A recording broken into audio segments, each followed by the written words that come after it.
Greetings and welcome back to room 303 in our Talks with Walt, as we are calling our readings through the deathbed edition of Walt Whitman's Leaves of Grass. We have just finished by Blue Ontario's Shore, and before we pick up the some 38 poems of Autumn Rivulets, there is this interesting bridge poem called Reversals, this little 6-line offering that is going to be one more way that Whitman will surprise or shock us. The moment you try, it's like Socrates, the moment you try and pin him down, he's going to do something very fascinating. By the way, the word reversal or reversals ends up one time being used only in all of Leaves of Grass, and it's right here in this title, which isn't actually used in the poem at all. Now, our Nortons will tell us there is an interesting history of this poem. Before we get to this, however, let's just remind ourselves of where we've been. I think it makes sense to kind of pause at the conclusion of Blue Ontario and try and look backwards. We have been at learnstrong.net, down that left-hand side. Our playlist is Talks with Walt. We have been working from the very first invitation word come up through all the inscription poems, every line of all of the poems that will lead us up to and including Drum Taps, and of course Memories of President Lincoln, and then the 20 sections as we just finished with Ontario. And now, before we turn to another set of 38 poems, brief poems, we are going to find this little bridge poem here, and I find it a remarkable one. Norton's tells us the 6 lines composing this poem were originally part of a 57-line poem of 1856, Poem of the Propositions of Nakedness, in which Whitman, expressing a mood rare for him of ironic sarcasm, proposed the reversal of his own affirmations, ergo, obviously, the title.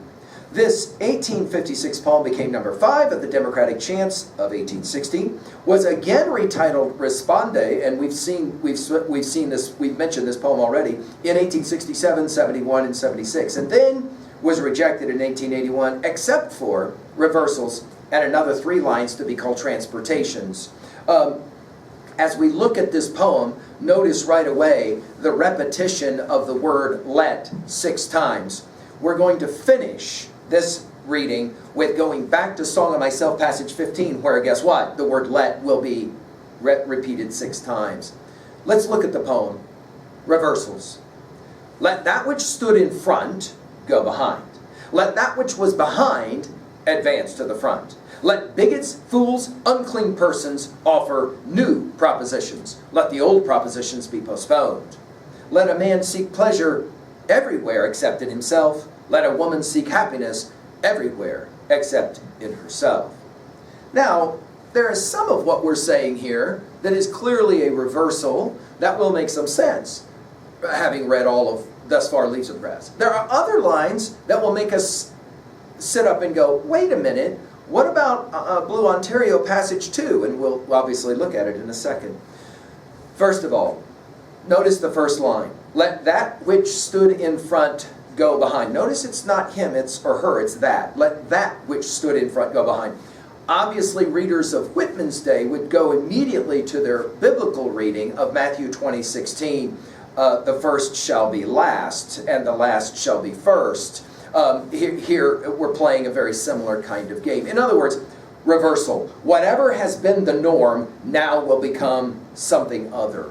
Notice the second line. Let that which was behind advance to the front. I'm fascinated, having just finished our study of Drum Taps and Memories of President Lincoln, and even Ontario to some degree, the military language of the front. Notice how that can work here. And then at the third line, let bigots, this will take us to Song of the Broad Axe, number 3, where he used that word. Fools gets used one time only in all Leaves of Grass. It's right here. I'm fascinated by that.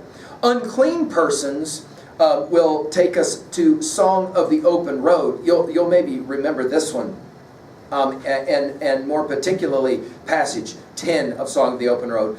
Alones, as in let's go, yet take warning. He traveling with me needs the best blood, fuse endurance. None may come to the trial till he or she bring courage and health. Come not here if you have already spent the best of yourself. Only those may come who come in sweet and determined bodies. No diseased person, no rum drinker or venereal taint is permitted here. Notice here, we're going to include and invite unclean persons. Now, this isn't the only time, and by the way, the term unclean persons was one that would be used to reference lepers in the gospel, the same gospel of Matthew in the King James 16:11, King James Version of the Bible. Notice we're going to say, let these people, the outsiders, offer new propositions. Well, we've actually seen this suggested a number of times in Leaves of Grass. So to what degree is this a reversal? Well, it might be a reversal in what people would expect. Certainly not a reversal in terms of what Whitman's been arguing. Let the old propositions be postponed. That we for sure have seen before.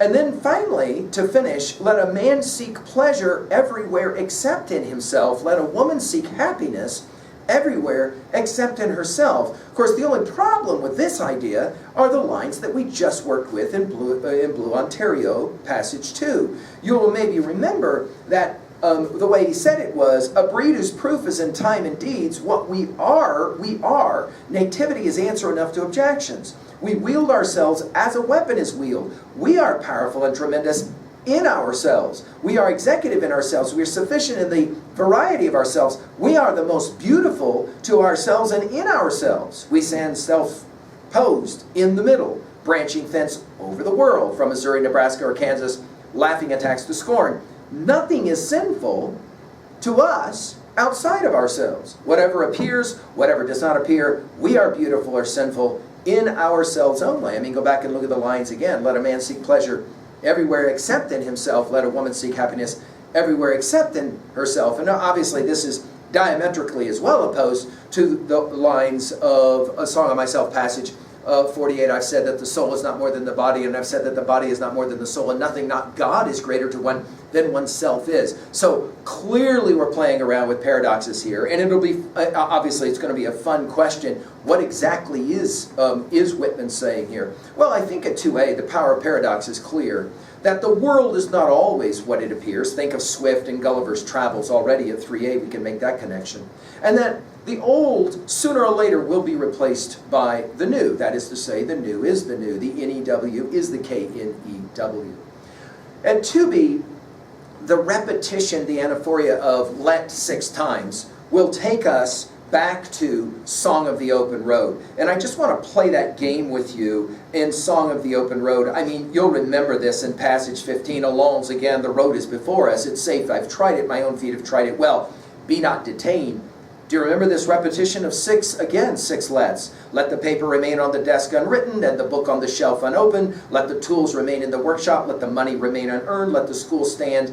Mind not the cry of the teacher. Let the preacher preach in his pulpit. Let the lawyer plead in the court, and the judge expound the law. We're playing a very similar kind of game here that I find fascinating, that in both of the poems, the word let gets repeated 6 times. Finally, at 3b, how are you going to read a poem like this? This is what I love about Leaves of Grass. Right about the moment. I mean, let's be fair. If you've been reading with us from the very beginning, the very first word, come, the invitation word, you've read a lot of lines of Whitman, and at some point you begin to go, well, I'm not sure that I can be much surprised or much shocked. And then we stumble onto a little poem like this, and all of a sudden we're surprised all over again. What exactly does he mean? And why is it that this poem sits right in between Ontario and then the 38 poems of Rivulets? It'll be, I think, necessary for us to get through Autumn Rivulets before we'll maybe ask, why is this poem sitting right here where it's sitting in terms of Deathbed Edition? To what degree do you read this poem as literal? To what degree do you read this poem as ironic? And to that degree, of course, we're all back to Socrates again in The Great Ironist. Come on back and we'll mess around with the next section, Autumn Rivulets. Thank you.